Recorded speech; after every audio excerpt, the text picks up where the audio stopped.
তাতাওয়া নফল, গায়রা ফারিজা, ফরজ নয় কিন্তু। ফরজ 17 রাকাত। ফরজ কত রাকাত? নামাজ 17 রাকাত। এই 12 রাকাত তাতাওয়া নফল মানে ফরজের অতিরিক্ত।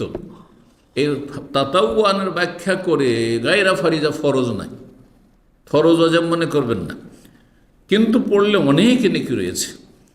এবং এগুলিকে নিয়মিত ছেড়ে দেওয়া এটা হতভাগা লোকের কাজ।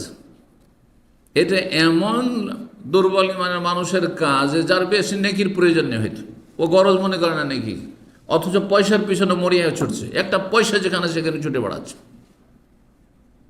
কিন্তু নেকির বেলা দাঁড়িয়ে নামাজ সুস্থ পড়তে পারে, বসে বসে পড়ছে খোঁড়ার মতো, অর্ধেক নেকি নিব, ওর বেশি নেকি দরকার নেই। এরা হচ্ছে ওই ক্যাটাগরি যাদের বেশি নেকি লাগে না, বুঝতে পেরেছেন? নেকির ওপর অনীহা। আর যারা সুন্নত পড়েন না, প্রায় ছেড়ে দিচ্ছেন, ওরা হচ্ছে ওই ক্যাটাগরি।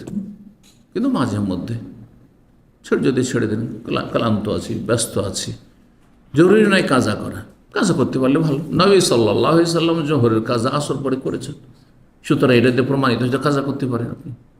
কিন্তু কাজা করাও জরুরি নয় ফরজ নামাজের মতো। জি, না পড়লে গুনাহগার হয়ে যাবেন না। একমাত্র ফজরের সুন্নাত আর বেতরের সুন্নাত, এই দুটো মুআক্কাদা তাকিদপূর্ণ সুন্নাত, এই দুটো কখনো ছাড়েন নবী সাল্লাল্লাহু আলাইহি ওয়াসাল্লাম সফরে বাড়িতে, সুতরাং সেটা ছাড়বেন না যথাসাধ্য।